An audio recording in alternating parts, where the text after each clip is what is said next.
So it's been 5 days I've been working on my cottage expansion, and we've gone from this to now this. We still have a lot of work ahead of us, and first we've got to finish off the floor joists. We have a few more to actually add. Colleen wasn't the most confident up here. So we get straight into it, just adding on a few more joists at the end there so we can finally have our boards going all the way. And with that we have at least somewhat of a stable floor which we can walk on all along.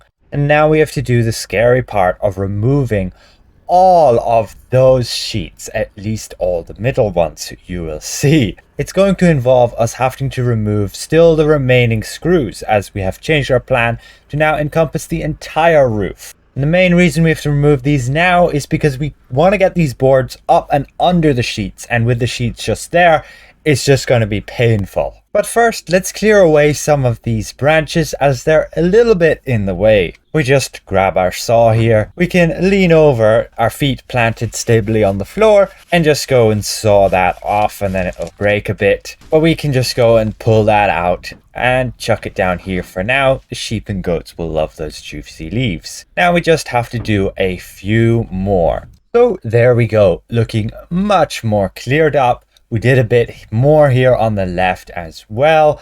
So the next steps is to grab this wood here and put it on top of this wood, and then pick up all of that wood and move it, as it's a bit in the way of driving up there. So me, not thinking ahead, went and picked up this big pile, carefully lifted it up there. We don't want to damage any of this, and then went to lower it down just here.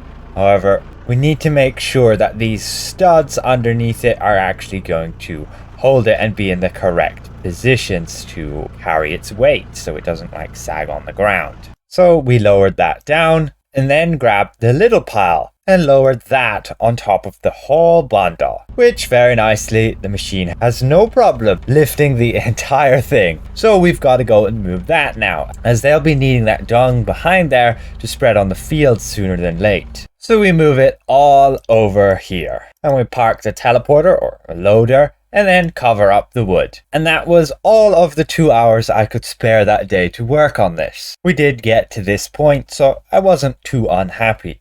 But we still have to insulate the entire floor. So we move to the morning of the following day. So the plan now is to remove the sheets off the roof, but I can't find the damn screwdriver. But thinking back, I finally remember it was put within the teleporter behind me. So we got the screwdriver, and we've got to put the correct hex bit in. And that's to take out all of those hex screws that are used to hold the roof down. Oh, well, it's time to finally do it. We gotta climb this ladder and take out the screws up top there, all the way along, all the way to the top. A little bit scary. So let's get started. Pulling out all the screws and finally dragging down the sheet. We move to the next one, and so on and so forth until we have every sheet removed. We don't need to remove the two outside ones, as they should be okay to bend them up, but we will have to cut the corners. Now let's just refix some of that breather membrane. It's been sliding down.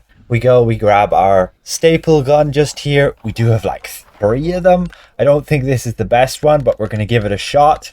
You can see the roof just there and how the membrane was coming down. It should be covering the insulation there just to give it a little bit of extra protection in case of any water creeping in. So we just grab that and we got to stick it under there and then just staple it down onto the wood. These staples don't seem to be too great. They do go in, but we do go and use a hammer to tap them nicely in. And there we go, the roof looking much more prettier. But we will be removing a lot of that once we actually have the roof of the extension put up. The next step is to, much like this one here, where we sawed it off, remove those two as well. Just grabbing the saw, we go and we get to work.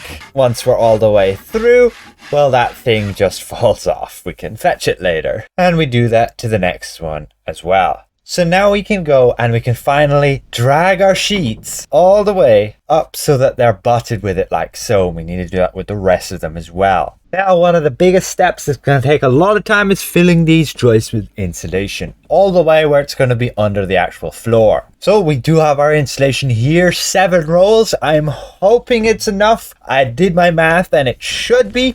but you never know. It could be just more shrunk than they say. Well, let's get this plastic ripped open so we can pull out one of these rolls. Colleen's very interested in what I'm doing, but we get it ripped open enough that we can drag out one of the rolls and chuck it up there. And we can move the teleporter with those sheets while we're at it. Now, to hold up the insulation between the joists, we're going to use this membrane here. We're going to recycle it, but we need to just snip it off this, as I don't fancy removing the galvanized sheeting that's there I'm standing on. There's no need. So we'll just go and we'll cut that along and then go and pull that up out of there. Now you can see this will be going over those joists, well, in between them, and then nestled in just like so. We stapled that one as an example of what it's going to be like, but we want to use these. They're like battens, which will much more securely hold that membrane in place. So we drag out a whole bunch and bring them to our work site. We then use our measuring tape to get the length there. We can get a rough estimate of how long our batten needs to be. Measure the batten to its correct length, about 190 will do. Grabbing the saw, we can make a little mark there and then remove the measuring tape, of course, secure it with our foot, and we can get this sawed off no problem. Once we have 2 of those, we'll be putting those inside up along there to secure it. We grab our hammer and some nails, and we can get that sorted out, tapping in a nail at one end, straightening it up, and getting our next nail and securing it on the other end as well. And with a third nail in the middle, that should be more than enough to secure the membrane so it ain't going anywhere. So there we have it, secured on both sides, tight enough to hold up at least our insulation, which is this thing, just going in there. But first, well, we gotta do there, and here. We get the second one done, the third and the fourth, and now we can grab our insulation to roll out into them. We get our scissors and we can just go and release the insulation so we can actually access it from within this plastic. And then stupid me kind of went and cut it already without actually measuring the size. We got some good old gloves there, as this thing is pretty terrible to touch, especially to breathe in, as they're all kind of glass fine particles. And we can roll that insulation out. And now we see our problem. Yeah, it's not exactly gonna fit properly. And that is because we took a third of the roll instead of the full half as we should have. But we sort that out. We get like another part cut off and rolled out and snugly fits in there. You can see the 2 rolls there. I won't be making that mistake again. So that's that, lovely and set with those 2 joists. And now we can finally put the boards back and on top. And well, we get our drill and we can finally screw those boards down. Now we got to do the next section. Again, getting our membrane, thawing those battens to their correct length. At this point, I'm refining my method of pre-tapping in the nails just to make it a lot easier when putting those battens in place. And again, lining it up, juggling with the membrane, tapping it in on one side, then moving to the other. Can move the batten still a little bit since it's only tapped in on one side, and we can pull the membrane back up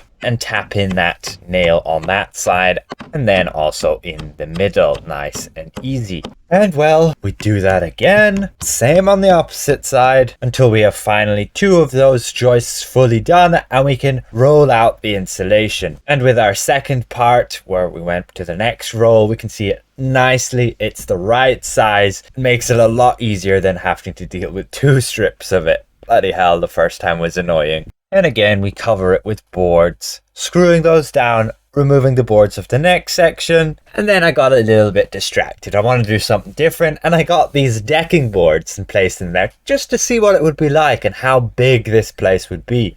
And that's going to be like the deck, and this is the entire width of the one side. Now we had to do a little bit of extra work. We had to put an additional noggin there. You can see we have one further back, and now we have to put another one here. And the reason is we want the insulation all the way under the floor. And if the wall is going at the end there, we need the insulation up to the wall. So we have to place additional noggins for the rest of the way, where we put the noggins in the incorrect place. Yes, not exact planning. I should have known this from the beginning.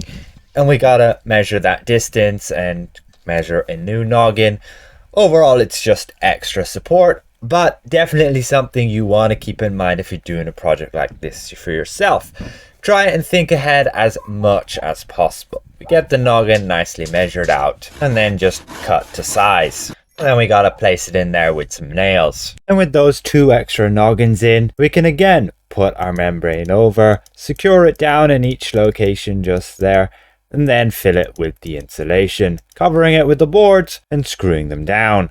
And that was my day's work done. We got 3 rows of the boards and 6 rows of the joists finished and all insulated. So that's 3/5 of the way done. At this point, I'm completely wrecked and gotta go and rest for the next day. So day 8 begins with Tim begging for some milk. Oh, he's so cute when he begs. We do indeed give him some milk. Sorry, the lighting is abysmal here. And he nestles down to sleep.